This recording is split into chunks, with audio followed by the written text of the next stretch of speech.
All right, now this. One South Carolinian electrifying the RNC crowd on Thursday night with his message of unity. Under Donald Trump and under a Donald Trump administration, all lives matter. And that means black lives, white lives, Hispanic lives, Asian lives, Christian lives, Muslim lives. Shout with me, all lives. Pastor Mark Burns declaring all lives matter, and the one candidate that best represents that vision is Donald Trump. He says he's joining us now to tell us why. Nice to see you this morning, Pastor. And we earlier on the show had Jamu Green on the show, who said, I don't know what RNC you guys were watching. She described it as disunity, and that the Democrats this week is going to be the convention that brings everyone together. Do you agree or disagree? Well, absolutely disagree that the Democratic Party is going to be bringing everyone together. I am told through sources that, to my understanding, the mother of Micah Brown will be speaking at the DNC convention. And for me, that's just a sign of anti-police, anti-divisive rhetoric that's going to continue to support the fact that African Americans should be afraid of the police in our society, which I think is extremely divisive. No, the Republican National Convention is united. What Ted Cruz did that day, and if you discover the booing, the reaction of the crowd, that was a strong sign that the Republican Party has backed and is backing our candidate, Donald Trump, for President of the United States. You say that it doesn't matter what the skin color is that you have, that you were born with. The only colors that matter are the colors of the American flag, red, white, and blue. Is that feasible?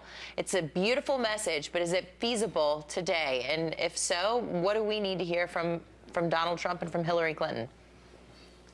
Well, it's the message that needs to be echoed from all our leadership. Again, I'm a black man from the South. I know what real racism is. I've experienced it. Racism is real. It happens even today. People who may not recognize me if I'm not dressed in a suit, they may not sit beside me in the airport. These are things that I go through daily. But there's a way to overcome this divisive rhetoric so that we're not pitting our brother or sister against each other. There has to be a message of unity, a message that's bringing us together. And right now, Donald Trump is dealing with issues that are beyond just one race, but the human race. Two major issues. Number one, poverty knows no color. Poverty don't care if you're broke. Poverty don't care if you're white, black, or Asian. It doesn't care. Number two, ISIS doesn't care whether you're black, whether you're white, whether you're gay, whether you're straight. They don't care. They want to destroy our way of life. So we need jobs and we need security.